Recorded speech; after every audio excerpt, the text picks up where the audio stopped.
प्रिय भक्तों, स्वागत है आप सभी का। जैसा कि आप सभी जानते हैं, गरुड़ पुराण में मनुष्य के कर्मों का लेखा जोखा मिलता है, जिसमें यह भी बताया गया है कि मृत्यु के बाद आत्मा के साथ क्या क्या होता है और किस तरह से एक जीवात्मा को स्वर्ग या फिर नर्क की प्राप्ति होती है।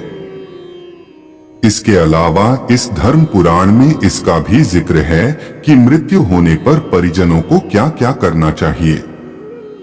तो चलिए जानते हैं, मृत्यु भोज खाना सही है या गलत। गरुड़ पुराण के अनुसार जब कोई मृत्यु को प्राप्त होता है तो उसके परिजनों को आत्मा की शांति और यमलोक की यात्रा तय करने के लिए दर्पण और पूजा करनी चाहिए, ताकि मृत जीवात्मा को इस कठिन यात्रा पर चलने की शक्ति मिल सके। दरअसल जब जीवात्मा शरीर का त्याग करती है तो वह निर्बल हो जाती है। ऐसे में उसकी परिजन 12 दिनों तक जो पिंडदान करते हैं उसे खाने से जीवात्मा को चलने की शक्ति मिलती है। मृत्यु के बाद जो 10 दिनों तक पिंड दान किए जाते हैं उससे मृत आत्मा के विभिन्न अंगों का निर्माण होता है। 11वें और 12वें दिन के पिंडदान से शरीर पर मांस और त्वचा का निर्माण होता है। फिर 13वें दिन जब 13वीं की जाती है तब मृतक के नाम से जो पिंड दान किया जाता है उससे ही वह यमलोक तक की यात्रा तय करती है। मान्यता है कि आत्मा 12 दिन तक पैदल चलकर कई कष्टों को झेलकर अपने गंतव्य अर्थात प्रभु धाम तक पहुंचती है। इसीलिए हिंदू धर्म में 13वीं करने का विधान है। परंतु कहीं कहीं समय के अभाव हो या फिर अन्य कारणों से भी 13वीं या फिर 12वीं की जाती है। इस दिन मृतक के पसंदीदा खाद्य पदार्थ बनाए जाते हैं और फिर ब्रह्म भोज आयोजित कर ब्राह्मणों को दान दक्षिणा देकर मृतक की आत्मा की शांति की प्रार्थना की जाती है।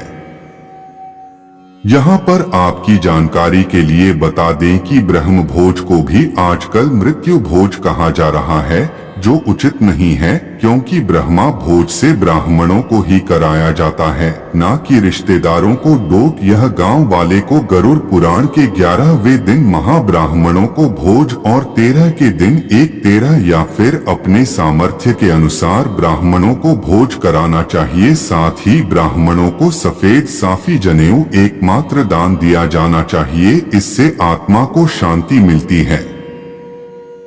अब मित्रों, आपके मन में यह प्रश्न उठ रहा होगा कि अगर मृत्यु भोज का प्रावधान नहीं है तब फिर इसकी शुरुआत कैसे हुई।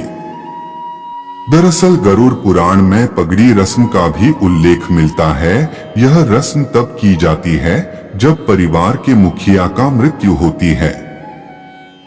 इसके बाद घर का नया मुखिया चुना जाता है और घर के सबसे अधिक उम्र के जीवित पुरुष रश्मिक तरीके से पगड़ी बांधे जाते हैं। दरअसल पगड़ी संस्कार या तो अंतिम संस्कार के चौथे दिन या फिर 13वें के दिन आयोजित किया जाता है। यही नहीं, घर का नया मुखिया चुने जाने पर रिश्तेदार और गांव वाले को भोज के लिए आमंत्रित किया जाता है, जिसे आजकल मृत्यु भोज से जोड़कर देखा जा रहा है। अब आते हैं अंतिम सवाल पर। अगर कोई मृत्यु भोज का आयोजन करा रहा है तो क्या वह गलत है, और जो भोज खा रहे हैं क्या वह कोई पाप कर रहे हैं? तो मित्रों, इसका उत्तर वैसे सीधे तौर पर तो हमारे धर्म शास्त्रों में नहीं मिलता, लेकिन अगर आप महाभारत के अनुशासन पर्व के एक प्रसंग पर गौर करेंगे तो आपको इस प्रश्न का उत्तर मिल जाएगा। दरअसल यह बात महाभारत की युद्ध से पहले की है। श्री कृष्ण ने दुर्योधन के घर जाकर संधि करने को कहा। भगवान श्री कृष्ण ने दुर्योधन को हर तरह से युद्ध नहीं करने की सलाह दी, लेकिन जब दुर्योधन नहीं माना तो श्री कृष्ण वहां से लौटने लगे। ऐसे में दुर्योधन ने उन्हें भोजन करने के लिए कहा। तब श्री कृष्ण ने कहा, हे दुर्योधन, जब खिलाने वाले और खाने वाले का मन प्रसन्न हो तभी भोजन करना चाहिए, लेकिन जब दोनों के दिल में दर्द और पीड़ा हो ऐसी स्थिति में कभी भी भोजन नहीं करना चाहिए, क्योंकि ऐसा भोजन व्यक्ति की ऊर्जा का नाश कर देता है। और मित्रों, जब किसी सगे संबंधी की मृत्यु होती है तब 13वीं पर आने वालों और जिनके घर में मौत हुई है, दोनों के मन में विरह का दर्द होता है। ऐसे में भोजन करवाने वाला और करने वाला दोनों ही दुखी होते हैं। आठ मृत्यु भोज या 13वीं पर भोजन नहीं करना चाहिए। मित्रों, अंतिम में बस इतना ही कहूंगा कि दिखावे से भरी इस दुनिया में मृत्यु भोज एक तरह का दिखावा है जिस पर लोग लाखों रुपए खर्च करते हैं। इसलिए हमें ना मृत्यु भोज करना चाहिए और ना ही इसमें शामिल होना चाहिए।